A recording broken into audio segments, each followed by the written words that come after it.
sistemnya kan biasanya ada koordinatornya ya, ketuanya yang minta nih, tolong gambarin dong gambar ini, suasananya seperti ini. Dan yang harus menuangkannya itu gambarannya ya dari animatornya itu sendiri kan.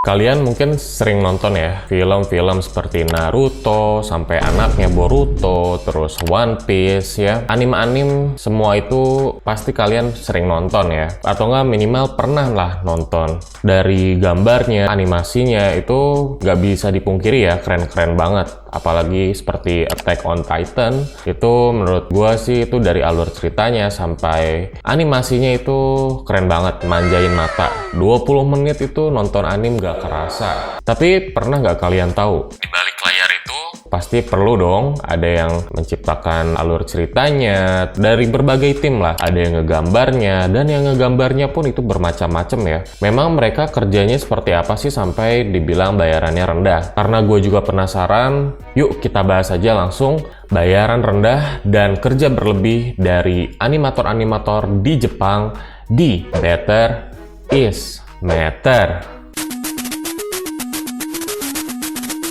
Sebelumnya, perlu kalian ketahui kalau pekerjaan animator-animator ini biasanya dilakukan oleh orang yang memang benar-benar passion ya. Benar-benar seneng banget sama yang namanya anime. Makanya mereka biasanya menjadi animator-animator. Pokoknya itu ada kelasnya juga tuh. Dari yang biasa aja sampai yang sudah tinggi. Jadi karena banyak orang yang mengerjakannya karena seneng, karena memang passion, gak jarang tuh mereka itu direkrut sama perusahaan-perusahaan yang ngebuat anime ini dengan cara melihat tuh. Misalkan animatornya ini dia menciptakan gambar atau menciptakan animator-animator yang dia buat secara otodidak gitu ya, di post di Instagram atau mungkin di Facebook. Nah itu nanti kalau misalkan bagus gambarnya, itu bakal dilirik sama perusahaan-perusahaan animator ini gitu, supaya direkrut untuk menjadi freelancer. Nah untuk jadi animator ini kerjanya itu yang nggak mudah juga ya. Kebayang ya, kita disuruh ngegambar pakai tangan ya, manual seperti itu, dari frame per frame.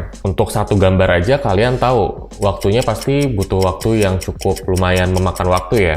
Belum lagi inspirasi-inspirasi dari otak kita yang harus dituangkan gitu kan. Karena sistemnya kan biasanya ada koordinatornya ya, ketuanya yang minta nih, tolong gambarin dong gambar ini, suasananya seperti ini. Dan yang harus menuangkannya itu gambarannya ya dari animatornya itu sendiri kan. Jadi untuk mengimplikasikan ide dan juga gambarnya itu bisa dibilang agak cukup tricky ya, agak cukup sulit. Tapi ya kalau memang udah yang namanya passion ya pasti apa-apa bakal disukain, bakal senang-senang aja. Dengan bayarannya yang bisa dibilang di bawah rata-rata UMR Jepang, dan juga keras juga ya, harus fokus selama setengah hari, 12 jam rata-rata ya. Nah itu bisa dibilang salah satu pekerjaan yang sulit lah di dunia. Kalau menurut Asosiasi Anime Jepang, dia mengatakan pada tahun 2019 aja, anime ini bisa menghasilkan 21 miliar dolar dalam 1 tahun. Jadi kebayang ya, perputaran duit di anime ini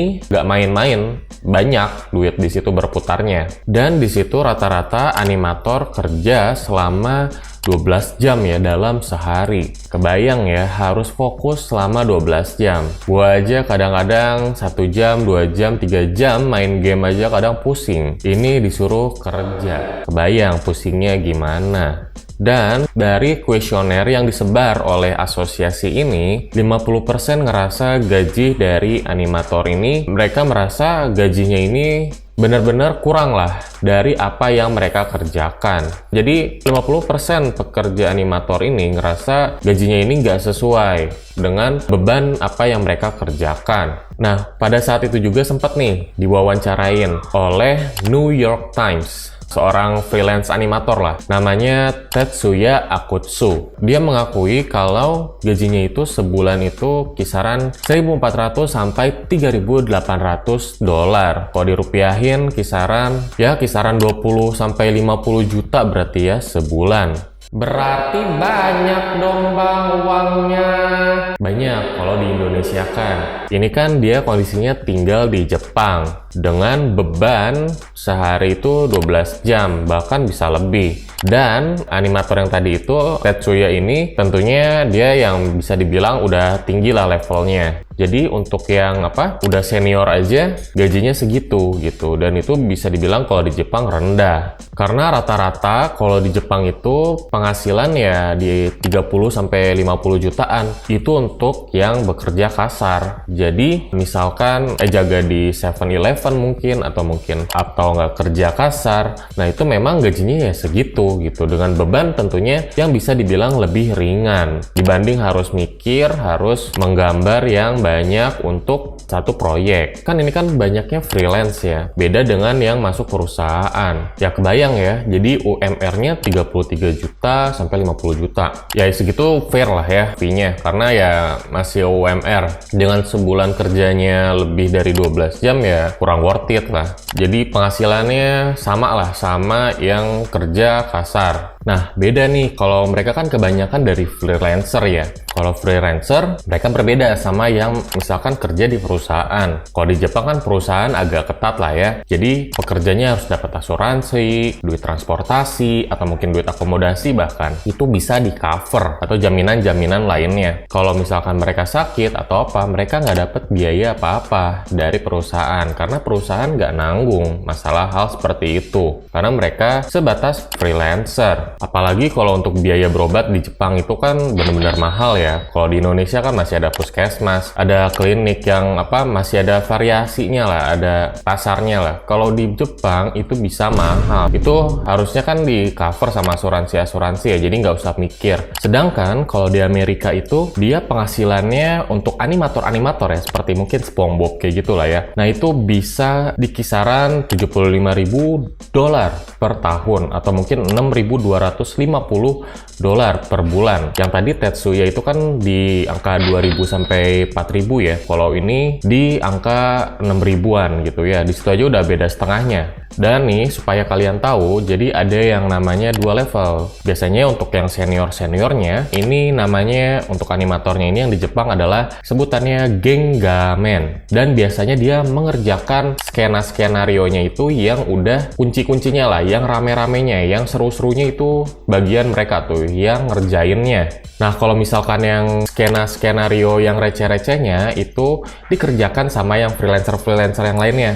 Nah ini nih yang penghasilannya itu di 8 sampai 15 juta. Pokoknya rendah lah dibanding sama Gengamen tadi. Dan penghasilan ini jujur mereka mengakui gitu kalau mereka itu bisa berpenghasilan lebih, bisa dapat 30 juta per bulan dibanding 5 sampai 15 juta per bulan kalau misalkan mereka kerjanya itu ya kerja kasar. Kenapa nggak jadi pekerja kasar aja, Bang? Iya, walaupun gajinya besar, mereka nggak memilih itu karena pertama dari passionnya. Mereka senang banget tuh sama yang namanya ngegambar dan lain-lain lah. Pokoknya yang berhubungan dengan anim, mereka suka. Dan kalau dilihat dari penghasilannya, 65% animator ini yang ada di Jepang, dibayarnya itu kurang dari 3 juta yen sebanyak 65%. Berarti hampir setengah lebih lah. Ya kalau dibanding di Indonesia berarti misalkan UMR nih 3.500.000, mungkin dia dapat dari seperempatnya tuh 2 juta atau 2.500.000 sebulannya. Kan bisa aja Bang dia tinggal di luar Tokyo, mungkin lebih murah. Iya, betul. Di luar Tokyo bisa aja biaya hidup lebih murah. Tapi masalahnya adalah hampir semua animator ini ya tinggal mau nggak mau di Tokyo. Karena mereka ya harus di follow up, harus bertemu juga kan langsung dengan perusahaannya. Jadi mereka mau nggak mau pasti dalam sebulan itu ada mungkin 1 atau 2 kali datang ke kantor. Dan Tokyo ini kan menjadi salah satu kota termahal di dunia. Dengan gaji sedikit tapi enjoy, menurut beberapa animator mereka berpikir gitu, uang bisa nomor 2 lah atau nomor 3, tapi yang satu itu passionnya, kesenangan dia terhadap dunia anim ini. Makanya sampai beberapa survei bilang nih, sepertiga animator ini mengakui kalau mereka kerja ya lebih dari 11 jam dan dengan bayaran 1.100.000 yen.